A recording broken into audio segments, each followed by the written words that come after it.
আপনি যদি মনে করে থাকেন ফ্রান্স বনাম স্পেন শুধু একটা ফুটবল ম্যাচ, তাহলে শেষ পর্যন্ত এই ভিডিওটি দেখুন, কারণ আজ যে 5টি ফুটবল ম্যাচ দেখবেন তা এক একটি বদলে দিয়েছে ইউরোপীয় ফুটবলের ইতিহাস।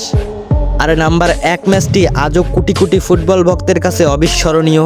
ফ্রান্স আর স্পেন, ইউরোপের দুই ফুটবল পরাশক্তি, ট্রফি, কিংবদন্তি খেলোয়াড় আর অসাধারণ লড়াই, সব মিলিয়ে এই প্রতিদ্বন্দ্বিতা বছরের পর বছর ধরে ফুটবল প্রেমীদের উত্তেজিত করে আসছে। Number 5, UEFA euro 2012 quarter final. Spain 2-0 গোলে ফ্রান্সকে হারায়। জাভির নিয়ন্ত্রণ, ইনিয়েস্তা সৃজনশীলতা আর জাবি আলোনসোর জোড়া গোল স্পেনকে সেমিফাইনালে নিয়ে যায়। Number 4, UEFA nation league final 2021। দুই দলই আক্রমণাত্মক ফুটবল খেলেছিল, শেষ পর্যন্ত 2-1 ব্যবধানে জিতে শিরোপা জিতে France.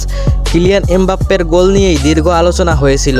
Number 3, UEFA euro 2024 semifinal. Spain 2-1 গোলে জিতে ফাইনালে ওঠে। তরুণ তারকাদের পারফরমেন্স এবং স্পেনের সংগঠিত ফুটবল এই ম্যাচকে সাম্প্রতিক সময়ের অন্যতম স্মরণীয় দ্বৈরথে পরিণত করেছে। Number 2, FIFA world cup 2006 round of 16।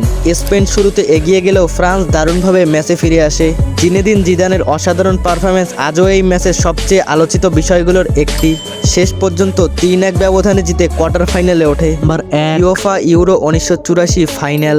নিজেদের মাটিতে ফ্রান্স 2-0 গোলে স্পেনকে হারিয়ে প্রথমবারের মতো ইউরো চ্যাম্পিয়ন হয়। মিশেল প্লাতিনির নেতৃত্বে এই জয় শুধু একটি ট্রফি নয়, ফরাসি ফুটবলের নতুন যুগের সূচনা হিসেবেও ধরা যায়। এই 5টি ম্যাচের মধ্যে আপনার কাছে সবচেয়ে স্মরণীয় কোনটি? নাকি এমন কোনো ফ্রান্স ভার্সেস স্পেন ম্যাচ আছে যেটা এই তালিকায় রাখা উচিত ছিল? কমেন্টে জানাতে ভুলবেন না।